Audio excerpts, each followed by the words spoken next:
Hürmetlik vatandaş, iki kelime. Bugün çizsak 2020 8. ayının 3. günü haftaga düşenbe. Yağmur birden tamçıvatıdı, birden toxtavatıdı. Xuddi vaziyetga o'xshash, bir kuni ciddi, bir kuni pasayib degandek ikki kelime yuqorida ko'rib o'tdik. Nimani ko'rib o'tdik? Hozir 3 parcha tor beti filmida deyildiki, Amerika Qo'shma Shtatlarining bosh elchixonasi, Beijingda turishliq bosh elchixonasi manqulotlarni, buyumlarni, mulklarni sotishga boshladi dedi. Demek bular hazır axborotchilar mushu voqea, mushu harakatni xabar qilib, keynidan o'zi tahliliy xabar yoki e'lon qilib, nima demoqchi, nima dedi va nima demoqchi edi. Shundoq dedi. Amerika Qo'shma Shtatlari Beijingda turishliq bosh elchixonasini chekindiramdi. Bu 3 parça yuqorida ko'rib o'tdinglar, 3 parça tor filmida yetib keldi. Agar mubada vatandoshim sizga savol, Amerika Qo'shma Shtatlari Beijingda turishliq bosh elchixonasini chekindiradigan ish bo'lsa, uningga javoban Jungo ham Washingtonda turishliq bosh elchixonasini chekindiradigan ish bo'lsa, undaqda hozirgacha aydan beri hozirgacha to'g'ri battirda ko'tarilib kelgan, ba'zi yo'qolib turgan bir xabar Amerika bilan Jungo barliq munosabatlarni uzib tashlaydi. Davlatlar aro bordi keldi munosabatlarni butunlay uzib tashlaydi. Undaqda shu rost bo'ladigan bo'lsa, hozirgi ahvoldan qaraganda, undaqda Amerika Jungo munosabati qanday o'rinda turadi? Qanday o'ringa tushib qoladi? Bu yerda bir boshliq, masalan, Amerikada qudratli bir davlat uchun aytganda, Jungo, mayli u Tayvandagi Jungo bo'lsin, mayli u cho'ng quruqliq Jungosi bo'lsin, ishqilib bir Jungo bilan diplomatik munosabat o'rnatish kerak. Hozir qaraymizki, Tayvan bilan bo'lgan munosabat yo'q. Faqatla boshqarish o'rnidagi vakolatchi o'rin Taybida turibdi.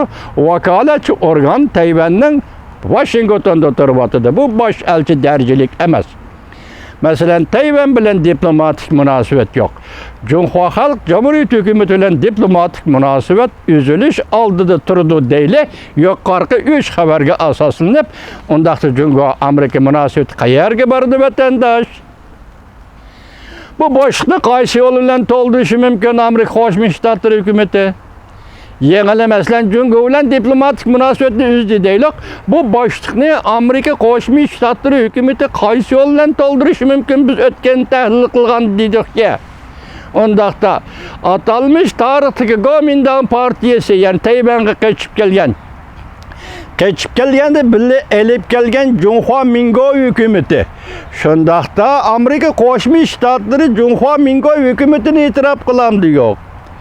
O vaqtda bu ishning o'zi takti bilan aytganda nim bo'ladi desa, Tayvandagi Junxo Mingoy yoki Kuomintang partiyasi, Jungodagi Junxo Xalq Jamhuriyati, ya'ni Gongchandang Jungo Kommunistik partiyasi, Amerika Qo'shma Shtatlari yana shunday qilib ikki partiya o'rtasidagi jang jidalga majra talash tatishlarga aralashib qolamdi.